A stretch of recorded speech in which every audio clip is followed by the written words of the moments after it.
But you have something to speak to us as well about how to be a successful entrepreneur. How to be successful. Well, I mean, there's the book there, ABC. Everyone follow it and you'll be successful. If that was the case, it'd be wonderful, but it's not. But the reality of it is every entrepreneur I've met who is successful from a financial perspective, who's been able to grow something from nothing, that has been turned into a large profitable company that they can sell on or they can live very comfortably for. So success really within business, in financial terms, that they all carry, in my experience, very, very similar traits. And I'll share them with you now, and then I'll give you a couple of points as well that I think young people really need to focus on now if they're going to get to that stage. The first thing is they've always, from day one, just had that absolute 100% belief. And, you know, entrepreneurs, successful entrepreneurs are almost ruthless in their thinking in terms of, this is the vision, I've done enough preparation and research to know that there is a market for this, and it comes before usually everything. Now, I'm not saying that you have to give up all of your other enjoyabilities in life. I certainly don't, but it is something that is on your mind 24/7. You've got a real focus and a real passion for. That's usually a trait. The other thing as well is that they are able to create something different to what their competition is doing that creates an impact very quickly. In today's age of technology and social media and brands and apps, never before have young people gone from nothing to seriously successful companies if they've got the message right in social media, if they've got something quirky from an app perspective that instantly gets the attention of the audience that they're going for.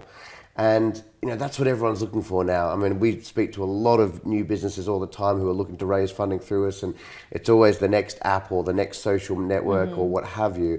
There are a number of companies out there doing it, but if you can get it right, it's a very, very exciting next few years for you, because there are some big companies out there that if you can build an app that has X million users and you have X million people, you know, who are using it and have registered their details with you, that's very, very valuable. And a lot of companies are paying big premiums to acquire that and on to the next one.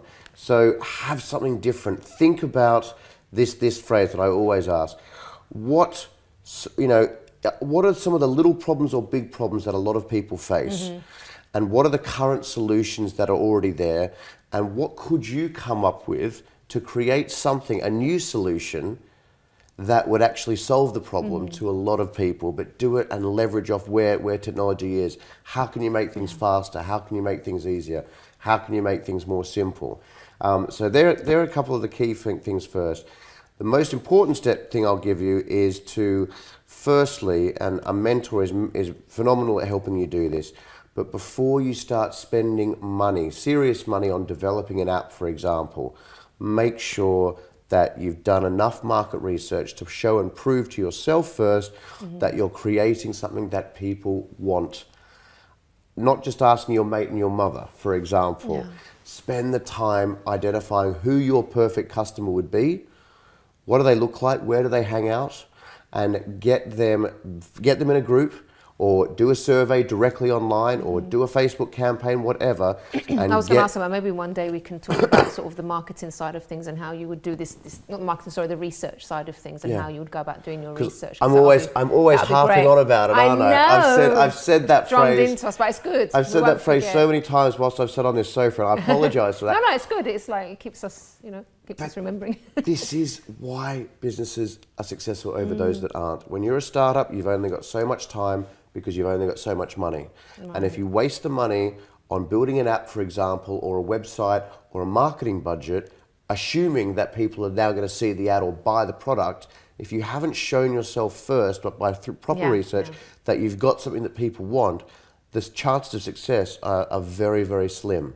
So use your time very carefully up front to make sure and test that you've got something that people want. Okay, so great advice, Jonathan, as usual. But you're going to stay with us, because after the break, we will be joined by our psychologist, Dr. Hamira Riaz, to talk about the mindset of a successful young business person.